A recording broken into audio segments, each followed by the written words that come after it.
dias, crianças da sala. Peguem os livros, as canetas. Vamos começar a estudar hoje a farmacologia do aparelho digestório. E para isso a gente vai discutir basicamente toda a parte do aparelho digestório superior, inferior e patologias associadas.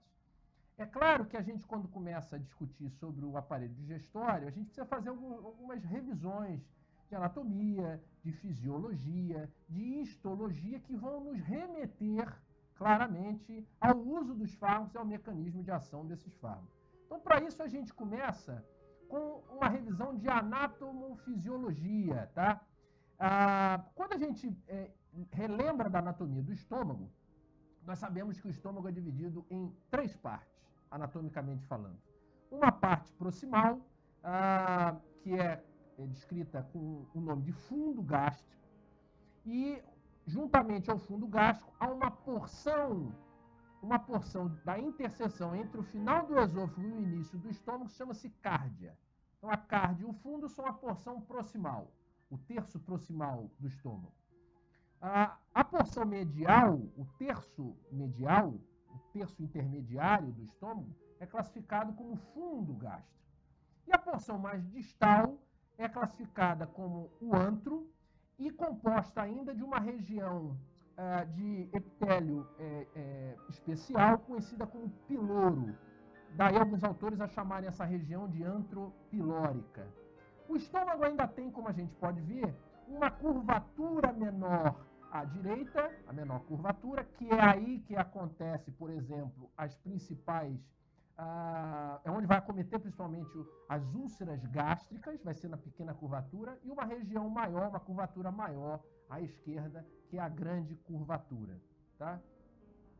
Quando a gente disserta sobre a anatomia, nós já conseguimos perceber que há diferenças celulares e unimos com isso a histologia e a fisiologia para perceber dependendo da região do estômago onde a gente esteja citando e focando, há diferentes tipos celulares com diferentes substâncias liberadas. Então, da histologia, e aí eu chamo a atenção dessa figura, o que a gente nota? Que tem um epitélio e, acima desse epitélio, uma camada de mucoprotetora que já vamos conversar sobre ela. Esse epitélio gástrico, ele sofre o que a gente pode comumente chamar de invaginações, ou fossetas gástricas, lembra disso? Muito bem, a partir do momento que esse epitélio forma essas fossetas, as células epiteliais nas fossetas adquirem uma capacidade especial, uma capacidade secretora, tal como uma glândula. E dependendo anatomicamente de onde esteja localizado essas fossetas, elas vão ter funções de liberação especiais. Ô Pedro, eu tenho uma dúvida, eu não entendi direito como é que é isto. É muito simples. Dependendo da região, então, vamos pegar o fundo e o corpo do estômago. As fossetas localizadas no fundo do corpo do estômago, elas vão ser classificadas como tipos celulares, células parietais, células principais e células ECL. O que é célula ECL? Célula enterocromafin-like ou enterocromafin-simile. O que é isso? Elas são similares às células enterocromafins que estão presentes nos enterócitos, no intestino. Elas são similares em estrutura, mas elas não vão liberar o mesmo conteúdo. Tá? Então, no corpo do fundo, células parietais, células principais, células SL, enterocromafin-simile.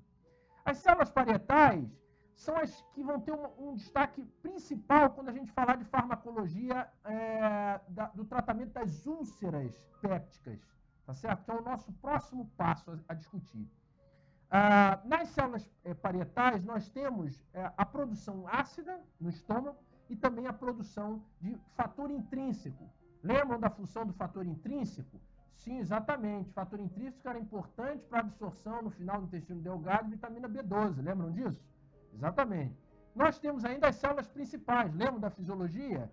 Para que serviam as células principais? Para a produção de pepsinogênio. Posteriormente, na atuação ácida, vai ser ativada em pepsina para degradar conteúdo proteico. E nós temos as células ECL, enterocromafin-simile. O que é que elas vão liberar? Vão armazenar e liberar histamina. Tá certo? Então, o corpo e o fundo nessas fossetas eu tenho a presença de tipos celulares especiais que vão produzir desde o ácido, passando a fator intrínseco, pepsinogênio e também histamina, armazenar e produzir histamina. Já no antro, na porção mais distal do estômago, nós temos células, dois tipos celulares especiais, são as células G, e aí fica fácil de lembrar. Pedro, mas o que produz a célula G? G de gastrina. É simples. Célula G produz gastrina.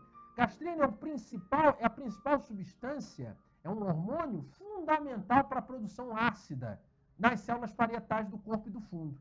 E nós temos ainda a célula D. O que é que faz a célula D? A célula D regula a atividade da célula G. Enquanto a célula G produz gastrina, a célula D produz somatostatina. Qual é a função da somatostatina sobre a célula G, produtora de gastrina? Ela inibe a atividade da célula G. Então, por isso que a célula D controla a liberação de gastrina da célula G. Está todo mundo aí ciente e acompanhando? Muito bem.